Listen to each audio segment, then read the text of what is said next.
Most sports anime are Fujo bait. Ooh, man, is it hot in here. I mean, sure, they get male viewers as well, but if you look into the tags, the predominant reactions are from girls who are way into the shipping wars. And to be honest, I'm one of them. How do you do, fellow degenerates? Most of the fanfiction I used to read back in the day was of Kuroko no Basket and Haikyuu and Free. I watched Skate the Infinity not for the plot or how cool skateboarding looks, but for the cute guys. That's a fine-looking weenie you got there. I think that's why videos about a sports anime made by guys feel incomplete to me. Even when the Fujo bait aspect is mentioned, there's just no feeling of enthusiasm behind it. And as a Fujo who always falls for the Fujo bait in sports anime, my experience with those anime is all about how they made me feel. But regardless, today's video is actually not about Fujo bait in sports anime. If anyone is interested in hearing more of my thoughts on that, please leave it down in the comments below. Today I want to talk about a sports anime that seemed like Fujo bait to me, Whoa man, you ever heard of knocking? but actually really touched my heart. In my opinion, this is the most realistic and thought-provoking sports anime out there. Run with the Wind. Let's dissect it.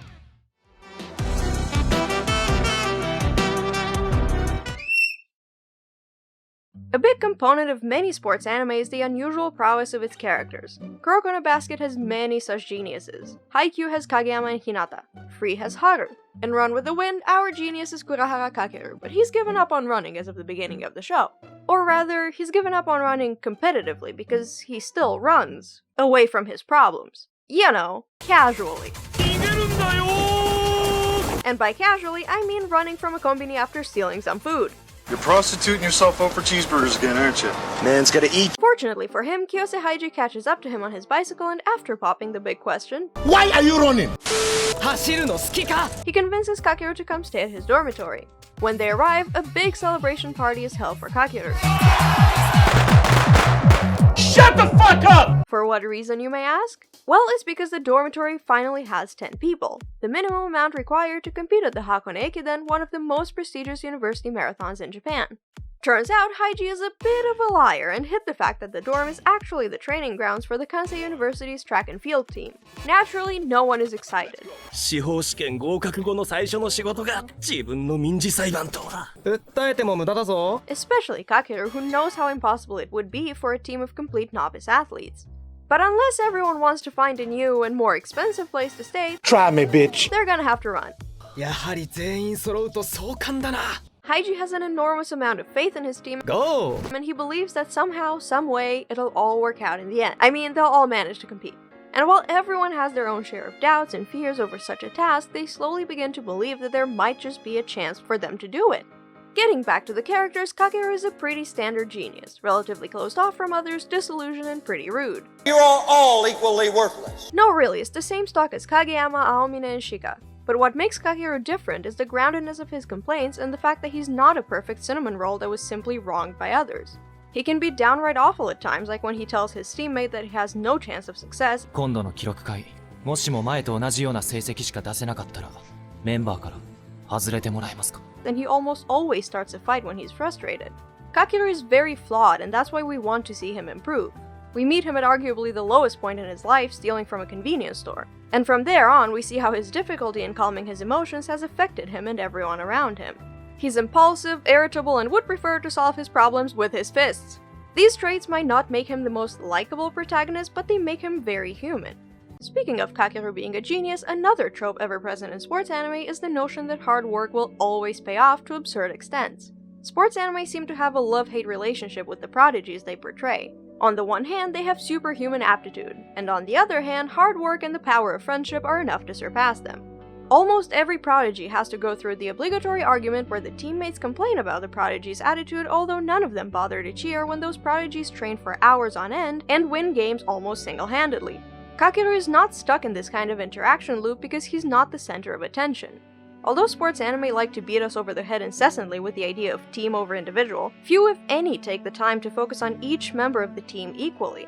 While Kakeru feels like the main character, we know just as much about everyone else on the team as we do about him. Let's start with the most relatable character for me, your commentator of the day, Prince, Oji-san.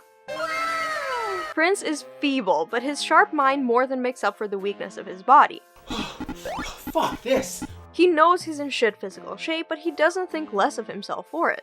If anything, when confronted by Kakeru about his lack of physical prowess, The fucking war will be over by the time we get up there, won't it? he brings up Kakeru's lack of mental prowess. After all, nobody can beat him in sophistry. He's a pale ghost just like me, and he doesn't take shit from anybody.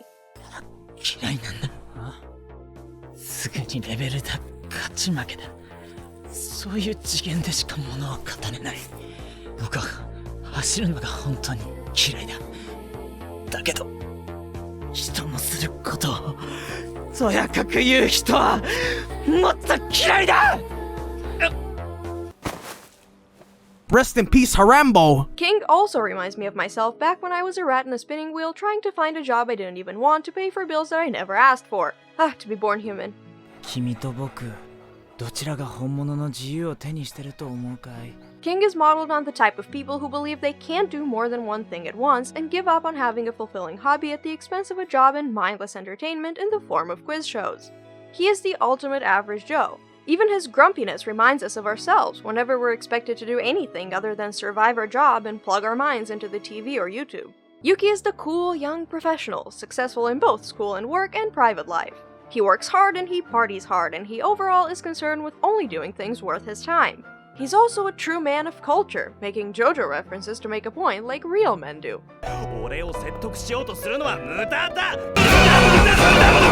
Yuki's also running from his problems, ignoring his family for the sake of living as a free spirit. He's maximizing his time and doing worthwhile things. Right? The twins are the extroverted dude bros you see in college, and you ask yourself why they have to be so loud and dumb, but at the same time, you can't help but notice people gravitate towards them, and they're really good at accomplishing stuff. They're here to remind us that thinking of accomplishing something and overthinking trying to maximize your time and returns won't amount to anything. Unless you do the thing. They're every guy you've ever thought was a moron, but years down the line they're successful somehow because they spend less time thinking, they're not capable of that anyway, and more time doing.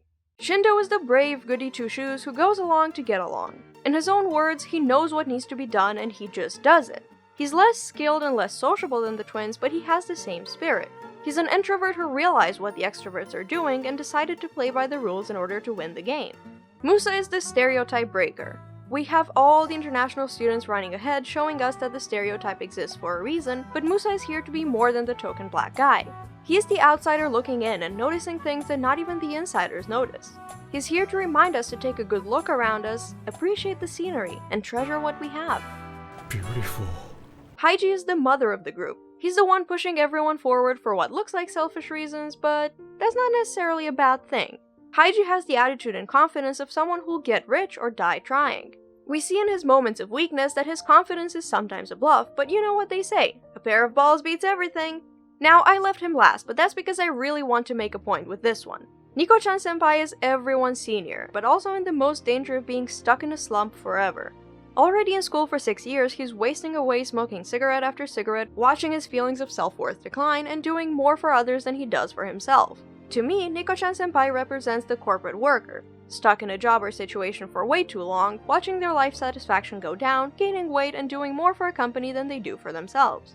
You might think that's a reach and that I'm looking too deep into it, but just marinate on it for me. See if you relate, then maybe do something about it. When you look at all those characters and motifs, you'll think that they don't really fit the tone of the average sports anime. Run with the Wind is too much of a character study / character-driven drama, isn't it? But it is after all an anime adapted from a novel rather than a light novel or a manga. And the author of said novel is none other than the author of The Great Passage, Miura Shion. Let's Google this, shall we? Female, 45, Waseda University graduate. That's pretty good. Naoki Prize, Oda Sakunosuke Prize, Japan Booksellers Award, and... YAOI fan? This had a YAOI book! I'm sold. Just take all my money! Oh, not this suit! Actually, if the OG author is a YAOI fan, then I am even more certain that Yuki x Nico-chan-senpai is canon! Look at those two dudes together, man. They love each other so much. 俺には俺の時間が必要なの。ニコちゃん先輩は？あ？朝夕だけで十分。そうだぞ。いたわれ年寄りを。Yuki is constantly on Nico-chan-senpai's case about quitting smoking. ってまだすか? But when he does actually quit, Yuki is immediately like, Something's fucky. There must be something wrong with him. Yuki is also the first to notice when Nico-chan-senpai is pushing himself and not eating, which he shares with Haiji. After all, asking Nico-chan-senpai directly would mean talking about their feelings, and that's I'm just joking, by the way. Unless you can point me towards a good Yuki x Nico fic. Anyway! As a yaoi fan myself, I'm glad that Run with the Wind is not just Fujo bait and instead tells a much more nuanced story. There are a fuck ton of Run with the Wind videos out there, just look at this scroll. There's no point in putting another one out there, I thought. But nonetheless, this anime is a very fitting one to watch at this point in time. And why not, I arrogantly believe that there are some points that I'm particularly good at making, and discussing the core ideas of this anime fit the bill. But okay, let's forget about the academia-tainted type commentary. I wrote enough of those during my overpriced uni years. What else makes this different? The deluded idea that you can somehow win through the power of friendship is my favorite trope. You might think the power of friendship is what allows our ragtag team to win, but that's not it. It's all just Haiji's bribery and a lot of work. Which doesn't mean that the team gets the obligatory happy ending. The all-or-nothing first place race is one I never truly understood. I'm glad that this anime actually asks the question, is winning taking the first place? What is the goal of running a Hakone Ekiden? Is it that shiny medal, or is it the friends we made along the way? I'll let you watch for yourself to find out. Just like any good sports show, we need to have a few rivals and jackasses. This series' jackass is a bit different. Sakaki is Kakeru's old high school teammate and holds a grudge because Kakeru ruined all the seniors' chances of competing when he punched a coach. Holy shit! You'll see why he did that. Listen, fuckhead, I'll beat your goddamn ass, you son of a bitch! He's not an asshole for the sake of being an asshole like this dude in Kuroko no Basket is. Holy shit! I broke my fucking leg! But he's also not the typical villain who isn't really a villain, but just another opponent who shockingly wants to win. He's a very real, childish, sore loser. No, really, I know so many Sakakis. More interesting to me is the good-natured prodigy Kazuma Fujioka, Haiji's old teammate. When he sees the team that Haiji has put together, he doesn't look down on them or scoff at their efforts like Sakaki. Instead, he shows them the same level of respect he does for professional athletes and is eager to race against them. Even when he's talking to reporters, he speaks well of Shikuseso when he really has no obligation to do so. But he's not going to go easy on them, because after all, where's the fun in that? Okay, last point. The best team losing because of dumb reasons just to advance the plot. How many times have we seen this? Haikyuu used to be the only sports anime that I could point to where the main team doesn't win just because they're the main team. But Run with the Wind is the same. The way to Hakone is paved with defeat after defeat, just like life is a series of defeats until we finally figure it out. We're gonna figure it out, right? Tell me, please say yes. Every season there's a new sports anime, and every season I'll watch them all because I love all male casts.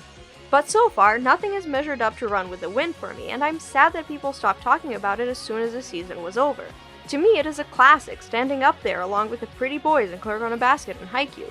Even if sports anime aren't your thing, I hope you'll give this a watch. I mean, this is an analysis, so I'm assuming a lot of you have watched this already, but if you haven't, go ahead, please do it. Live vicariously through these amazing characters and get inspired to just do it! See you all next time.